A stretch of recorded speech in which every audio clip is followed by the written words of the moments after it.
নমস্কার। আম আমি ক্লাস 6 এর ইতিহাস বইয়ের প্রথম অধ্যায়টি আজকে তোমাদেরকে পড়াবো।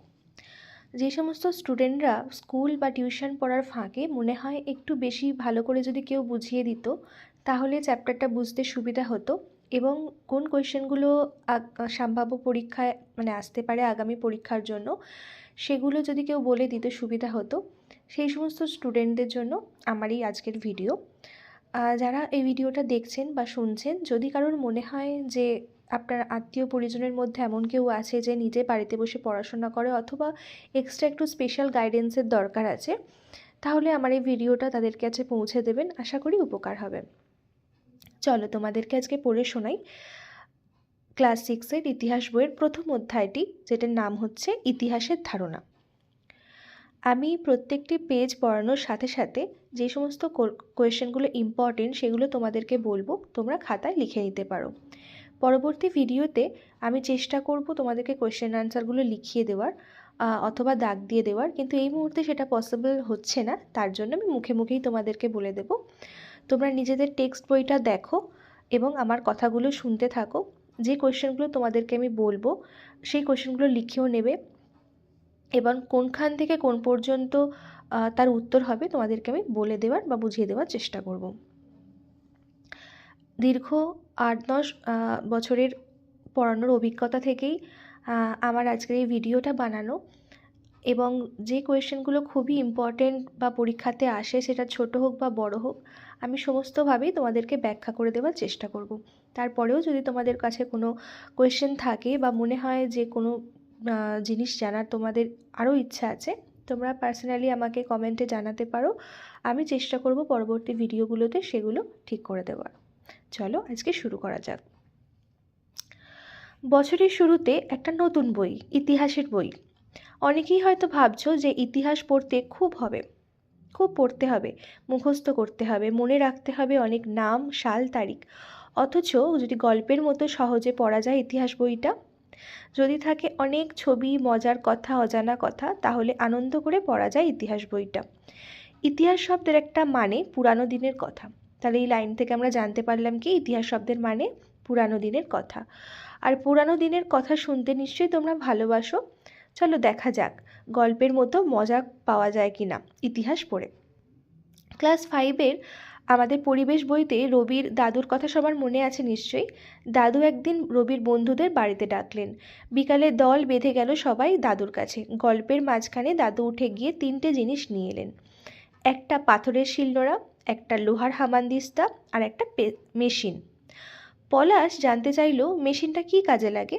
দাদু বললেন, এটা দিয়েও মশলাপাতি বাটা যায়, এটা বিদ্যুতে চলে, একে মিক্সার মেশিন বলে। রিয়া বলল, এটা তো আগে কখনো দেখিনি। দাদু বললেন, আমাদের ছোটবেলায় এই মেশিন দেখিনি,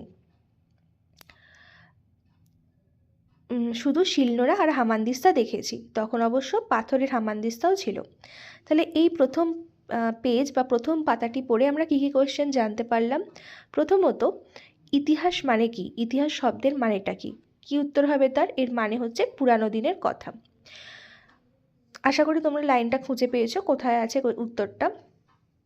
দ্বিতীয়ত দেখো, আগেকার দিনে কি কি যন্ত্রের মাধ্যমে মশলা বাটা হতো। প্রথম এক হচ্ছে শিলনোড়া আর 2 হচ্ছে হামানদিস্তা। এবার তোমাদের আসতে পারে যে আধুনিককালে মশলা বাটার যন্ত্রের নাম কি বা মশলা বাটার মেশিনের নাম কি? তখন কি উত্তর হবে? মিক্সার মেশিন হলো। চলো আমরা পড়ে নেব পরের পাতাটি। পরের পাতায় দেখা যাচ্ছে ওপরে বড় করে হেডিং দেয়া, কবে, কেন, কিভাবে, কোথায়। এই কোয়েশ্চেনগুলোর অনেক কিছু তোমরা জানতে পারবে। চলো পড়া শুরু করি। স্কুলে একদিন পাথর আর ধাতুর ব্যবহার নিয়ে কথা হচ্ছিল। সালাম তখন রবি দাদুর গল্পটা দিদিমণিকে বলল। শুনে দিদিমণি বোর্ডে শিলনোড়া, হামানদিস্তার, মিক্সার মেশিনের ছবি আঁকতে বললেন। পৃথা আঁকলো। দিদিমণি এবার তন্ময়কে ডাকলেন। জানতে চাইলেন, বলো তো এই 3টের মধ্যে কোনটির ব্যবহার মানুষ আগে শিখেছে? তন্ময় বলল, শিলনোড়ার ব্যবহার, কারণ পাথরের ব্যবহার মানুষ আগে শিখেছে। দিদিমণি বলল, তারপরে কোনটা? সালাম বলল, ধাতুর হামানদিস্তা, পাথরের পরে মানুষ ধাতুর ব্যবহার শিখেছে। তবে দাদু বলেছিলেন আগে পাথরের হামানদিস্তা ব্যবহার হতো। দিদিমণি বললেন, উনি ঠিকই বলেছেন। অনেক পুরানো দিনেও মানুষ পাথরের হামানদিস্তা ব্যবহার জানতো। আজও কিন্তু পাথরের হামানদিস্তা ব্যবহার করা হয়। পৃথা বলল, তাহলে মিক্সার মেশিন এসেছে সব শেষে, কারণ বিদ্যুতের ব্যবহার মানুষ অনেক পরে শিখেছে।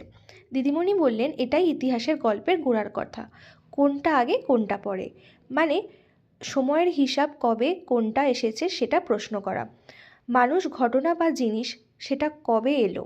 এর সঙ্গে তোমরা আরেকটা কাজ করলে, কেন এই তিনটে জিনিস আগে পরে এসেছে তার কারণটাও বললে। আগে পরে হওয়ার কারণ মানে কেন আগে ও পরে সেটা জানতে হবে। ইতিহাসের গল্পের পরের ধাপ এটাই। অরুণ বলল, তারপরের ধাপ কি? দিদিমণি বললেন, এবার প্রশ্ন করতে হবে কিভাবে। মানুষ কিভাবে, মানে কিভাবে মানুষ পাথরের শিলনোড়ার ব্যবহার শিখলো, আবার কিভাবে ধাতুর হামানদিস্তা বানাতে পারলো। সেই সঙ্গে জানতে হবে এসব কাজ কোথায় হলো, কারণ এক জায়গায় কিছু মানুষ একটা সময় একরকম কাজ করতো, আবার অন্য জায়গায় অন্য মানুষ ওই একই সময় অন্য রকম কাজ করত। তবে কবে, কেন, কিভাবে, কোথায় দিয়ে ইতিহাসের গল্প শুরু হয়। তাহলে এই পাতায় আমরা জানতে পারলাম যে মানুষ প্রথমে কিসের ব্যবহার শিখেছিল। মানুষ প্রথমে ব্যবহার শিখেছিল পাথরের, তাই শিলনোড়া প্রথম এলো। দ্বিতীয় ব্যবহার কিসের শিখেছিল না ধাতুর, সেই জন্য ধাতুর হামানদিস্তা এলো। এবং 3 নম্বর মানে আরও অনেক পরে মানুষ বিদ্যুতের ব্যবহার শিখেছে, তাই মিক্সার মেশিন এলো। আশা করি ধাপগুলো তোমরা বুঝতে পেরেছো।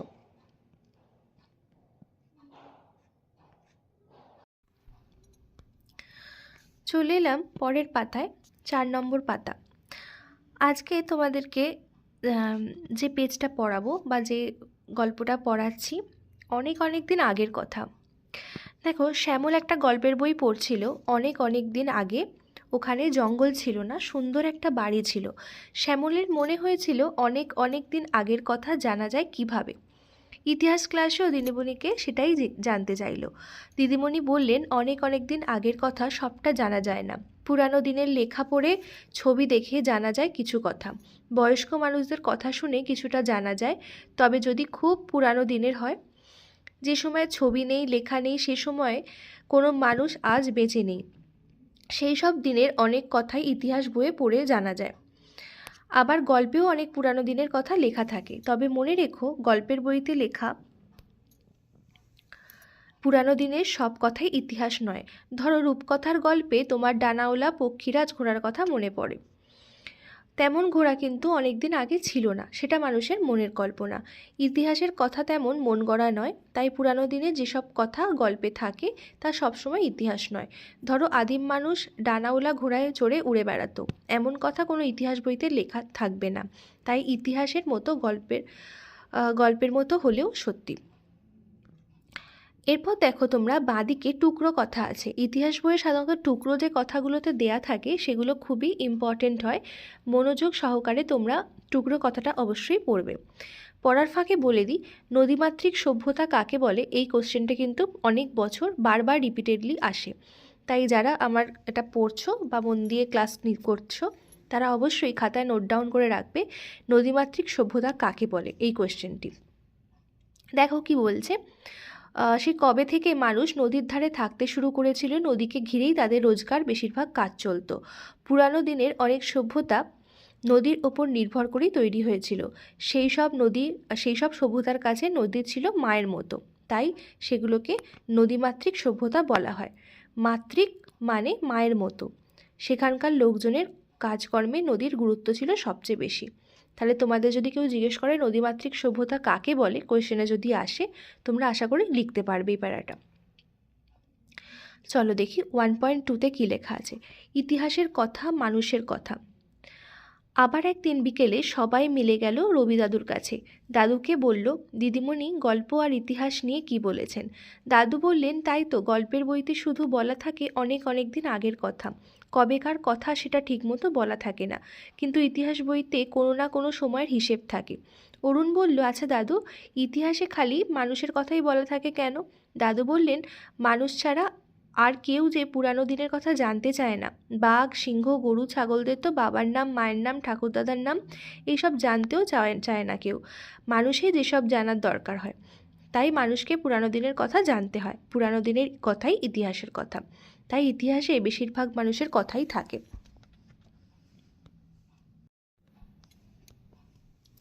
তবে তার সঙ্গে থাকে পরিবেশের কথা। মানুষ কীভাবে এই পরিবেশের সঙ্গে মানিয়ে চলল সেই সবের কথা। সেই সঙ্গে থাকে মানুষের নানা কাজকর্মের খোঁজ খবর। কীভাবে মানুষ আগুন জ্বালাতে শিখলো, কীভাবে পোশাক পরতে শিখলো, কীভাবে ছবি আঁকতে, পড়তে, লিখতে শিখলো, একজোট হয়ে থাকতে শিখলো, কীভাবে রান্না করতে শিখলো, বাড়ি বানালো, গ্রাম শহর তৈরি করলো, নদীতে বাঁধ দিল, চাষাবাদ করলো, গান গাইলো, বাজনা বাজালো, রকেট তৈরি করলো। সেই কবেকার আদিম মানুষের স্কুলে যেত না। আজ তোমরা কত অঙ্ক করো, কম্পিউটারের কাজ করো। এই এত সব কবে, কেন, কিভাবে, কোথায় হলো, সেসব কথাই ইতিহাসের কথা। এই প্যারা থেকে একটা কোয়েশ্চেন আসতে পারে যে ইতিহাসের কথা বলতে তোমরা কী কী বোঝো। তাহলে তোমরা এইভাবে লিখতে পারবে যে মানুষ কীভাবে আগুন জ্বালাতে শিখলো, কীভাবে পোশাক পরতে শিখলো, কীভাবে ছবি আঁকতে, পড়তে শিখলো, একজোট হয়ে থাকতে শিখলো, কীভাবে তারা রান্না শিখলো, বাড়ি বানালো, ঘর গ্রাম শহর তৈরি করলো। এই সমস্ত কিছু নিয়েই যেগুলো পুরানো দিনের কথা বা পুরানো দিনের জানা যায় সেগুলোই হচ্ছে ইতিহাসের কথা। ঠিক আছে, চলো চলে আসি আবার পরের পাতায়।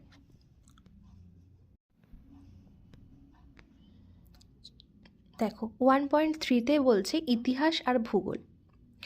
পরের দিন ক্লাসে দিদিমণি বললেন, ইতিহাস বুঝতে হলে ভূগোল জানতে হয়। এ কথা সবাই তো অবাক। ওদের ভূগোল বই আর ইতিহাস বই আলাদা আলাদা ক্লাস হয়। তাই দিদিমণি এমনটা কেন বললেন? পৃথা সেটাই জানতে চাইল। দিদিমণি বললেন, আসলে মানুষের কাজকর্মই তো ইতিহাসের বিষয়, আর মানুষের অনেক কাজই তার পরিবেশ ও ভূগোল দিয়ে ঠিক হয়। ধরো নদীর পাশে যারা থাকেন তারা একভাবে বাঁচেন, তাদের রোজকার কাজকর্মে নদীর অনেক গুরুত্ব। আবার অনেকে মরুভূমি অঞ্চলে থাকেন, তাদের জীবনযাপনের ক্ষেত্রে নদীর গুরুত্ব কম। দেখবে মরুভূমির লোকেরা অনেকে উটে চড়ে যাতায়াত করেন, আর নদীর কাছে যারা থাকেন তারা অনেকেই নৌকায় যাতায়াত করেন। এবারে দেখো আমরা অনেকে নদী পেরোতে নৌকায় চড়ি, আবার রাজস্থানে উট আছে, সেখানে লোকে মরুভূমি পেরোতে উট চড়েন। এটা অনেক দিন থেকেই হয়ে আসছে। তাহলে পশ্চিমবঙ্গের যানবাহনের ইতিহাস জানা যাবে নৌকার কথা থেকে, অন্যদিকে রাজস্থানের যানবাহনের ইতিহাস থাকবে উটের কথায়। এখন এক একটা জায়গায় যানবাহনের ইতিহাস আলাদা হলো কেন? কারণ পরিবেশ ও ভূগোল আলাদা। দেখো এইটুকুনি পড়ে যেটা বুঝলাম, এখানে তোমার 2-3টে কোয়েশ্চেন আসতে পারে। সেটা হচ্ছে মানুষের যানবাহনের ইতিহাসের সাথে ভূগোলের কি সম্পর্ক, এটা আসতে পারে। যেমন ধরো এই দুটো কোয়েশ্চেন তোমরা লিখে রাখো, এটা কিন্তু পরীক্ষায় আসে, বিভিন্ন স্কুলের ক্ষেত্রেও আমি দেখেছি, তাই তোমাদের বললাম তোমরা নোট ডাউন করে রাখো। এক হচ্ছে পশ্চিমবঙ্গে যানবাহনের ইতিহাস জানা যায় কী থেকে? উত্তর হবে নৌকার কথা থেকে। বা এরকম আছে যে পশ্চিমবঙ্গে যানবাহনের ইতিহাসে কি জানা যাবে? উত্তর হবে নৌকার কথা। সিমিলারলি আরেকটা কোশ্চেন আসতে পারে যে রাজস্থানে যানবাহনের ইতিহাসে কি থাকবে? তখন জানবে তুমি উটের কথা। এই দুটো কোশ্চেন তোমরা লিখে রাখো। চলো পরেরটা পড়ি। এক একটা জায়গা যানবাহনের ইতিহাস আলাদা কেন? কারণ পরিবেশ ও ভূগোল আলাদা। তাই এক একটা পরিবেশে অঞ্চলে ইতিহাস এক এক রকম। খাবার, পোশাক, যানবাহন, ব্যবসা বাণিজ্য, কাজকর্মের নানান তফাৎ। খুব ছোট জায়গা থেকে খুব বড় জায়গা সবখানেই এটা ঘটবে। যেমন ধরো সমতলের অঞ্চলের লোকেরা ভাত বেশি খায় কেন? রাহুল বলল, সমতলে ধান বেশি চাষ হয় বলে। দিদিমণি বললেন, ঠিক। পলাশ বলল, কিন্তু আমার কাকা রাজস্থানে থাকে, ওখানে ধান বেশি চাষ হয় না, তাই কাকার বাড়িতে রুটি খাওয়া হয়। তাহলে এখানেও আবার দুটো সিমিলারলি কোয়েশ্চেন আসছে। এক হচ্ছে সমতলের লোকেরা ভাত বেশি খায় কেন? উত্তর হবে কি, সমতলে ধান বেশি চাষ হয়। 2 নম্বর কোশ্চেন, রাজস্থানে কি খাওয়া বেশি হয়? না রুটি খাওয়া বেশি হয় কেন? না সেখানে গমের চাষ বেশি হয় বলে। বোঝা গেল? দেখো দিদিমণি বললেন, এভাবেই মানুষের বেশিরভাগ কাজকর্ম তার পরিবেশ আর ভূগোল মাফিক চলে। তাই ইতিহাস বুঝতে গেলে সবসময় ভূগোলটাও জানা দরকার।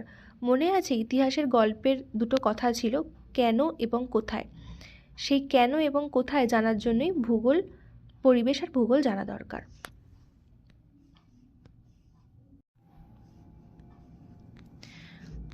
দেখো পরের পাতায় কি বলছে, না ভারতীয় উপমহাদেশের ভূগোল ইতিহাস। দিদিমণি বললেন, তোমরা সবাই এখন ভারতের মানচিত্র দেখছো, তবে এই মানচিত্রটা সবসময় এমন ছিল না। অনেক অনেক দিন আগে ভারতের মানচিত্র অন্যরকম ছিল। বিরাট সেই অঞ্চলকে একসঙ্গে বলা হতো ভারতীয় উপমহাদেশ। এখানে একটা কোয়েশ্চেন আসতে পারে যে ভারতীয় উপমহাদেশ বা উপমহাদেশ কাকে বলে। দেখো, এখান থেকে তোমরা উত্তর লেখা শুরু করবে। উপমহাদেশ মানে প্রায় একটি মহাদেশের মতো বড় অঞ্চল। সেখানে নানা রকম পরিবেশ ও মানুষ, পাহাড়, নদী, সমুদ্র, মরুভূমি সব মিলিয়ে উপমহাদেশের পরিবেশ। মানুষের খাবার, পোশাক, ঘরবাড়ি নানা রকম, এই হরেক রকম মিলেমিশে বিরাট একটা এলাকা নিয়েছিল ভারতীয় উপমহাদেশ। ঠিক আছে, তাহলে তোমাদের এখানে কি কোয়েশ্চেন আসতে পারে না ভারতীয় উপমহাদেশ কাকে বলে, তোমরা এইখান থেকে লিখতে পারো সেটা। চলো তার পরের লাইন দেখা যাক।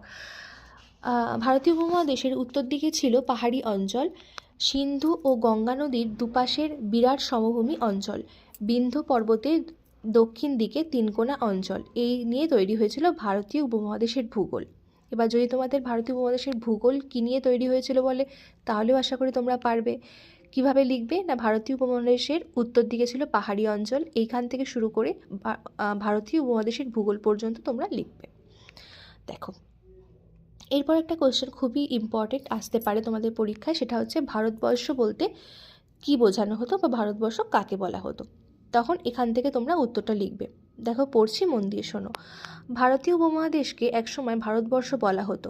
ভরত ছিল পুরানো একটি জনগোষ্ঠী। ওই জনগোষ্ঠী যে অঞ্চলে থাকতো তাকেই বলা হতো ভারতবর্ষ।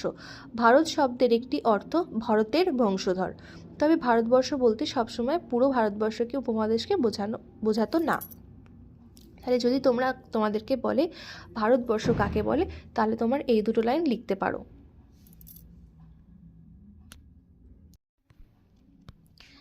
এবার তোমাদেরকে পড়াবো 8 নম্বর পাতা। এতক্ষণ পর্যন্ত যে কটা পাতা পড়িয়েছি তাদের মধ্যে সবচেয়ে বেশি ইম্পর্ট্যান্ট হচ্ছে এই পাতাটা, কারণ এখান থেকে স্টার্ট হচ্ছে তোমাদের বেশি কোয়েশ্চেন আসবে আর কি। এখান থেকেই স্টার্ট হচ্ছে সেই জায়গা যেখান থেকে অনেক কোয়েশ্চেন আসে। তো ফার্স্টে টুকরো কথা, যেটা খুবই ইম্পর্ট্যান্ট, এখান থেকেই প্রায় 3-4টে কোয়েশ্চেন তোমরা পেয়ে যাবে। চলো পড়তে পড়তে তোমাদেরকে বলে দিচ্ছি কোনগুলো ইম্পর্ট্যান্ট কোয়েশ্চেন। আর্যাবত ও দাক্ষিণাত্য। ভারতবর্ষের উত্তর ও দক্ষিণ অংশকে ভাগ করেছে বিন্ধ্য পর্বত। প্রথম প্রশ্ন এখান থেকেই আসতে পারে যে ভারতের উত্তর ও দক্ষিণ অংশকে কে ভাগ করেছে, উত্তর হবে বিন্ধ্য পর্বত। সাধারণভাবে আর্যরা উত্তর অংশে বাস করত বলে ওই অঞ্চলকে বলা হয় আর্যাবত। তাহলে বুঝতেই পারছো এখান থেকে কোয়েশ্চেন আসতে পারে আর্যাবত কাকে বলা হয়। আর্যাবতের সীমানা নানা সময় বদলেছে। এক সময় আর্যাবত বলতে প্রায় পুরো উত্তর ভারতকেই বোঝানো হতো। বিন্ধ্য পর্বতের দক্ষিণ দিকে আর্যদের বিশেষ কোনো প্রভাব ছিল না। এই দক্ষিণ ভাগকে বলা হতো দাক্ষিণাত্য। তাহলে পরবর্তী কোয়েশ্চেন কি আসতে পারে, দাক্ষিণাত্য কাকে বলে। বিন্ধ্য পর্বত থেকে কন্যাকুমারিকা ছিল দাক্ষিণাত্য অঞ্চল। দ্রাবিড় জাতির বাস ছিল দাক্ষিণাত্যে। তাহলে এখানেও কোয়েশ্চেন আসতে পারে দাক্ষিণাত্যে কার বাস ছিল বা কাদের বাস ছিল, তখন তুমি উত্তর বলতে হবে দ্রাবিড় জাতির। কাবেরী নদীর দক্ষিণ অংশকে তাই দ্রাবিড় দেশ বলা হতো। এবার এখানে কোয়েশ্চেন আসতে পারে কোন নদীর দক্ষিণ অংশ দ্রাবিড় দেশ নামে পরিচিত, অথবা এভাবেও কোয়েশ্চেন আসতে পারে যে দ্রাবিড় দেশ কাকে বলা হতো। নেক্সট দেখো, দাক্ষিণাত্য অঞ্চলের ভাষাগুলোকে দ্রাবিড় ভাষা বলা হতো। এখানেও একটা শর্ট কোয়েশ্চেন আসতে পারে যে কোন অঞ্চলের ভাষাকে দ্রাবিড় ভাষা বলা হয় বা দাক্ষিণাত্যের অঞ্চলের ভাষাকে কি বলা হয়। তাহলে বুঝতেই পারলে এই যে আর্যাবত দাক্ষিণাত্যের টুকরো কথাটা, তার মধ্যে থেকেই 4-5 রকম কোয়েশ্চেন ঘুরিয়ে ফিরিয়ে আসতে পারে। নেক্সট দেখো 1.4-এ পুরানো দিনের হিসেব নিকেশ। একদিন দিদিমণি বললেন, আজ আমরা পুরানো দিনের হিসেব করা শিখব। তোমাদের মনে আছে ইতিহাস শেখার প্রথম ধাপ কি? সবাই বলল, কবে এই প্রশ্ন করা। দিদিমণি বললেন, বলো তো ভারতের প্রথম যাত্রী নিয়ে ট্রেন কবে চলে? তো উত্তরটা হবে 1853 সালে 16ই এপ্রিল। এটাও একটা কোয়েশ্চেন, খুবই ইম্পর্টেন্ট কোয়েশ্চেন, যে ভারতে প্রথম যাত্রী নিয়ে ট্রেন কবে চলে। তো এটা তোমরা আন্ডারলাইন করে রাখো অথবা ব্র্যাকেট করে রাখো, উত্তর হবে 1853 সালের 16ই এপ্রিল। দিদিমণি বললেন, বাহ, বেশ মনে আছে তো। এবার বলো তো, মানুষ কবে চাকা আবিষ্কার করেছে, কবে আগুন জ্বালাতে শিখেছে? এই প্রশ্ন দুটোর উত্তর ওরা জানে না। দিদিমণি বললেন, উত্তরগুলো তোমাদের খুঁজে বার করতে হবে, পারবে তো? সবাই রাজি। দিদিমণি বললেন, একটা সময় ছিল যখন ঘড়ি ছিল না, ক্যালেন্ডার ছিল না, মানুষ লিখতে পারতো না, তাই কেউ সাল তারিখ দিয়ে লিখে রাখেনি। তবে মানুষ প্রথম আগুন জ্বালাতে শিখেছিল। অনেক অনেক পুরানো দিনের হিসেব নিয়ে সেই জন্যই মুশকিল হয়। তবে কাজের সুবিধার জন্য নানা ভাগে ভাগ করতে হয় পুরানো সময়কে। এই ভাগগুলোর হিসেব আলাদা আলাদা। ধরো, হাজার হাজার বছর মানুষ শুধু পাথরের ব্যবহার জানতো, কিন্তু ঠিক কবে পাথরের ব্যবহার শুরু হয় সে কথা কোথাও লেখা নেই। তাই ওই হাজার হাজার বছরকে বোঝাতে একটা শব্দ ব্যবহার করা হয়, সেটা হচ্ছে যুগ। তাহলে তোমার যদি পরীক্ষায় আসে যে যুগ কাকে বলে, তখন তোমায় বলতে হবে যে হাজার হাজার বছরকে একসাথে যুগ বলা হয়। চলো, মোটামুটিভাবে অনেকটা লম্বা একটা সময় বোঝাতে যুগ বলা হয়। আবার ধরো, হাজার হাজার বছর এই পৃথিবীতে বরফ জমেছিল, সেই লম্বা সময়কে বোঝাতে তুষার যুগ কথাটা বলা হয়। তাহলে তোমার কোশ্চেনে এরকম আসতে পারে, তুষার যুগ কাকে বলে, অথবা ধাতুর যুগ কাকে বলে। যদি কোশ্চেন আসে তুষার যুগ কাকে বলে, তখন তোমায় লিখতে হবে হাজার হাজার বছর ধরে হাজার হাজার বছর পৃথিবীতে বরফ জমেছিল, সেই লম্বা সময়কে তুষার যুগ বলা হয়। আর যদি ধাতুর যুগ কাকে বলে আসে, তখন তোমায় লিখতে হবে যে একটা সময় মানুষ তামা, ব্রোঞ্জ, লোহা এসব ধাতুর ব্যবহার শিখলো, সেই সময়কালকে ধাতুর যুগ বলা হয়। কিন্তু ধাতুর মধ্যেও যুগের পার্থক্য আছে। যখন শুধু তামার ব্যবহার জানতো সেটা তামার যুগ, তেমনি পরে লোহার ব্যবহার শিখলো, তখন লোহার যুগ। তবে লোহার যুগেও পাথর, তামা এসবের ব্যবহার বন্ধ হয়ে গেল না, কিন্তু লোহাই তখন সবচেয়ে বেশি কাজে লাগলো।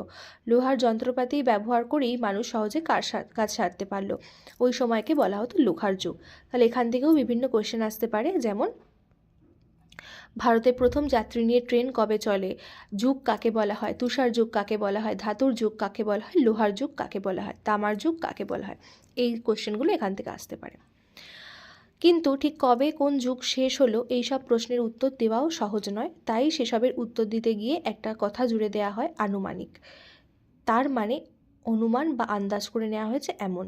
অনেক সময় পুরানো দিনের সাল তারিখ আন্দাজ করে নিতে হয়, সময়ের হিসেবের সঙ্গে আনুমানিক কথাটি ব্যবহার করতে হয়।